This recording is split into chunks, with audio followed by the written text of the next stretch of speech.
പ്രിയപ്പെട്ടവരെ, യേശുവിൻ്റെ നാമത്തിൽ നിങ്ങൾക്കെൻ്റെ സ്നേഹം നിറഞ്ഞ ആശംസകൾ. ഇന്ന് ഇന്ത്യയിൽ ഇന്ത്യക്കാർക്ക് വളരെ സന്തോഷമായൊരു ദിവസമാണ്. എന്താണെന്നറിയാമോ? ഇന്ത്യയുടെ റിപ്പബ്ലിക് ഡേ ആണ്. ഓഗസ്റ്റ് 15 ഇന്ത്യക്ക് സ്വാതന്ത്ര്യം കിട്ടി. എന്നാൽ ജനാധിപത്യ ഭരണം എന്നൊരു വ്യവസ്ഥയുണ്ടാക്കി ഇന്ത്യക്കാർ റിപ്പബ്ലിക് ഡേ എന്നൊരു ദിവസം ഒതുക്കിവെച്ച് ഇന്ത്യക്കാർ മുഴുവനും ആഘോഷിക്കുന്ന ഒരു ദിവസമാണ്. രാജ്യത്ത് ജനാധിപത്യ ഭരണം. ജനങ്ങളെല്ലാവരും രാജാക്കന്മാർ എന്ന് പറയുന്നില്ലേ?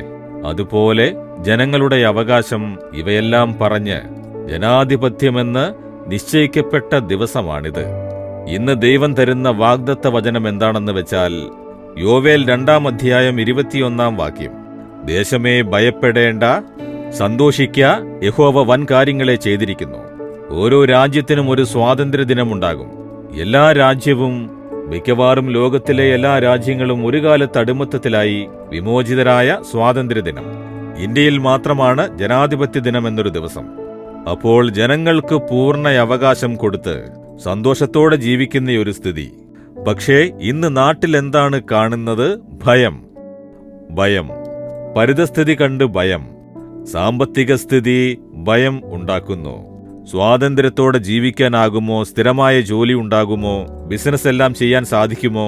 സംഭവിക്കുന്ന കാര്യങ്ങൾ കാണുമ്പോൾ നമുക്കിവിടെ സന്തോഷത്തോടെയും ആഹ്ലാദത്തോടെയും ജീവിക്കാനാകുമോ എന്ന ചോദ്യത്തോടെ ഭയപ്പെടുന്ന പരിതസ്ഥിതിയാണ് എല്ലാ രാജ്യങ്ങളിലും കണ്ടുവരുന്നത്.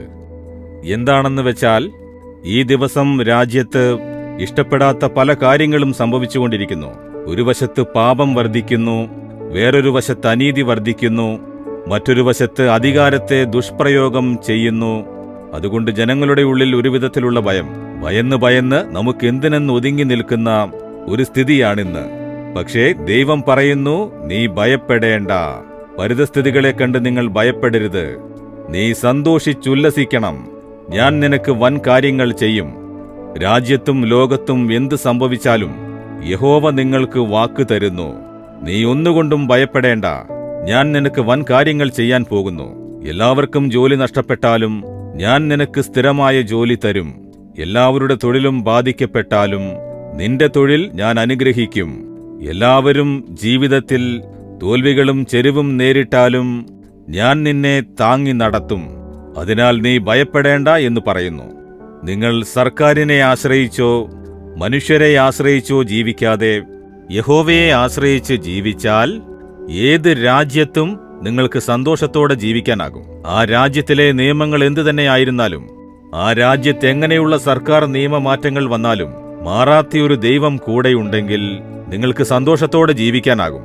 അതിനാൽ പരിതസ്ഥിതികളെ കാണാതെ, ദൈവമേ അങ്ങന്റെ കൂടെയിരുന്ന് വഴി നടത്തേണമേ, ഈ രാജ്യത്തിലുള്ളവരെയും ഇതുപോലെ ഭയത്തിൽ നിന്നും വിടുവിച്ച് ആശീർവദിച്ച് നടത്തേണമേ, അങ്ങനെയുള്ള നല്ല മാറ്റങ്ങളെ ഞങ്ങളുടെ രാജ്യത്തുണ്ടാക്കണമേ എന്ന് പ്രാർത്ഥിച്ചാൽ നിങ്ങൾക്കും ഭയപ്പെടാതെ ജീവിക്കാൻ സാധിക്കും. എല്ലാ ജനങ്ങളും ആശീർവദിക്കപ്പെടും. അങ്ങനെ എല്ലാവർക്കും അവരവരുടെ രാജ്യത്തിന് വേണ്ടി പ്രാർത്ഥിക്കാമോ? നമുക്കങ്ങനെ പ്രാർത്ഥിക്കാം. കർത്താവേ, ഞാൻ വസിക്കുന്ന ഈ രാജ്യത്തിനായി പ്രാർത്ഥിക്കുന്നു. ഞാൻ ഈ രാജ്യത്തെ സ്നേഹിക്കുന്നു. ഈ രാജ്യത്ത് വസിക്കുന്ന എല്ലാ ജനങ്ങൾക്കും അങ്ങ് നന്മ ചെയ്യണം. എല്ലാവരുടെയും ഭയം മാറണം. എല്ലാവരുടെയും ജീവിതാധാരം ആശീർവദിക്കപ്പെടണം. ഭയപ്പെടുന്ന സ്ഥിതികൾ മാറണം. അതിന് നിങ്ങൾ രാജ്യത്തിലെ ജനങ്ങൾക്ക് വേണ്ടി പ്രാർത്ഥിക്കണം. അനുഗ്രഹീതമായ മാറ്റമുണ്ടാക്കണം. ഞങ്ങളത് വിശ്വസിക്കുന്നു. മാറ്റങ്ങളെ പ്രതീക്ഷിക്കുന്നു. യേശുവിന്റെ നാമത്തിൽ പ്രാർത്ഥിക്കുന്നു പിതാവേ. ആമേൻ, ആമേൻ. Jesus readings Malayalam YouTube channel subscribe ചെയ്യുക. ബെൽ ഐക്കോൺ ക്ലിക്ക് ചെയ്യുക. ഞങ്ങളുടെ ദൈനംദിന പ്രോഗ്രാമുകളെക്കുറിച്ചുള്ള അപ്ഡേറ്റ് ലഭിക്കുവാൻ